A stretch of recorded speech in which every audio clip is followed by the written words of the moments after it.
अस्सलाम वालेकुम my YouTube family, कैसे हैं आप। उम्मीद करती हूँ आप ठीक ठाक होंगे। अल्हम्दुलिल्लाह मैं भी बिल्कुल ठीक हूँ। तो आज मैं आपसे दाल की वड़ियों की रेसिपी शेयर करने जा रही हूँ। ये गोश्त की भी होती हैं लेकिन मैंने दाल की बनाई हैं। तो ये मैंने 3 दालों का इसमें इस्तेमाल किया है, बहुत ज़्यादा टेस्टी बनी है। तो आप भी ज़रूर ट्राई कीजिएगा। ये जो वड़ियाँ हैं ना, एक दाल से भी बन जाती हैं लेकिन मैंने 3 दालों से बनाई हैं, बहुत ही ज़्यादा टेस्टी बनी हैं। तो आपको अगर मेरी ये रेसिपी पसंद आए तो लाइक शेयर और मेरे चैनल को सब्सक्राइब ज़रूर कीजिएगा। तो ये जो मेरी रेसिपी है ना, आप बगैर स्किप किए देखिएगा ताकि आपको समझ आ जाए। तो मैंने ली है चने की दाल और मैंने ली है माश की दाल जिसका छिलका उतरा हुआ है, और ये मैंने ली है मूंगी की दाल, इसका भी छिलका उतरा हुआ है। और तीनों दालें हम वज़न ले लेनी है और बग़ैर छिलके के तीनों दालें लेनी हैं। तो इसको हमने भिगो के रख देना है। आप चाहे रात भर भिगो दें, चाहे सुबह तकरीबन 5-6 घंटे के लिए भिगो दें। फिर उसे निचोड़ के अच्छी तरह इसे पानी बिल्कुल खुश्क कर लें। जितने अच्छे से भीगी होंगी ना उतनी अच्छी ज़्यादा ये बारीक होंगी। ये चाहे आप कूंडी डंडे में कर लें, चाहे आप चॉपर में कर लें, ये आपकी अपनी मर्ज़ी है। दोनों तरीक़ों से ये बारीक चॉप हो सकती हैं। तो फिर हमने ले लिया है इसमें साबुत धनिया, साबुत ज़ीरा और सूखी हुई कसूरी मेथी जो होती है वो ले लें। लहसुन अदरक का पेस्ट और सब्ज़ मिर्चें, ये भी मैंने बारीक बारीक पीस ली हैं। और ये मैंने ले ली है दड़ा मिर्च ली है, नमक लिया है, गरम मसाला पिसा हुआ लिया है और मैंने सुरख मिर्च ली है। और ये मैंने नमक जो है ना, ये मैंने 1.5 चम्मच लिया है छोटे वाला, और दड़ा मिर्च भी मैंने 1.5 चम्मच ली है, छोटे चम्मच लिए हैं ये। और हाफ चम्मच मैंने लिया है, तकरीबन बड़ा जो चम्मच है ना वो हाफ लिया है गरम मसाला और मिर्च जो पिसी हुई है। अब हम इसे करते हैं चॉप। मैंने आधी आधी दालें करके डाली हैं ताकि अच्छे से ये चॉप हो जाए। सारी दालें मैंने हाफ डाल ली हैं और सारे मसाले भी हाफ डाले हैं। नमक, मिर्च और हल्दी सारा कुछ मैंने हाफ डाला है। अदरक लहसुन का पेस्ट, सब्ज़ मिर्चें वो भी हाफ डाल ली हैं। देखिए मैंने सारा कुछ हाफ डाल लिया है। अब मैं इसे चॉप करूँगी। वैसे ये कूंडी डंडे में भी बहुत अच्छे से चॉप हो जाता है, लेकिन मुझे ज़रा जल्दी थी इसलिए मैंने इसे चॉपर मशीन में कर लिया।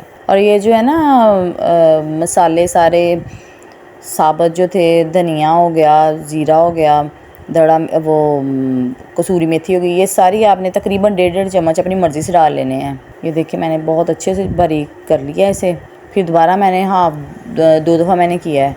तो ये हमारा तैयार हो गया है वड़ियों का पूरा हमारा। ये देखिए कितने अच्छे से तैयार हो गया है।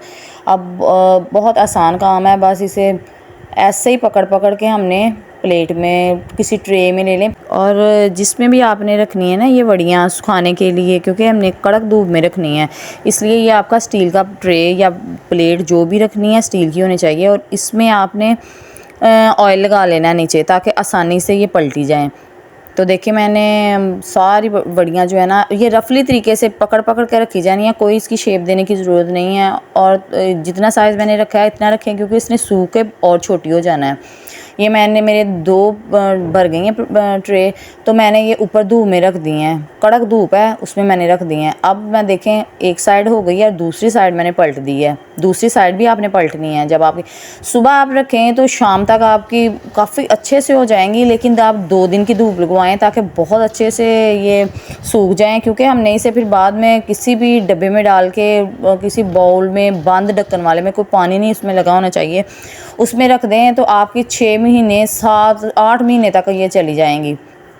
और जब जी चाहे आपका निकाल के तो पका लें। अब मैं आपको किसी दिन पकाने का भी तरीका बताऊंगी कि वड़ियाँ पकाते कैसे हैं। तो देखिए मेरी वड़ियाँ बहुत अच्छे से सूख चुकी हैं और बहुत मज़ेदार बनी हैं। तो इसको जब पकाते हैं तो बहुत ज़्यादा इसका जायका आता है।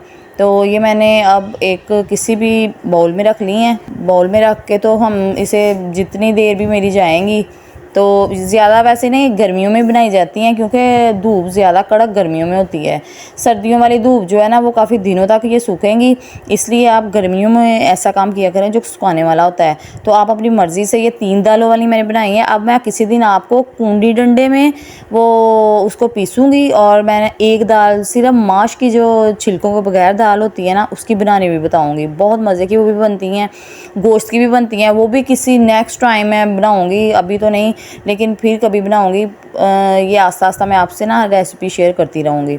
तो अगर आपको मेरी ये रेसिपी पसंद आए तो इसे लाइक शेयर और मेरे चैनल को सब्सक्राइब ज़रूर कीजिएगा।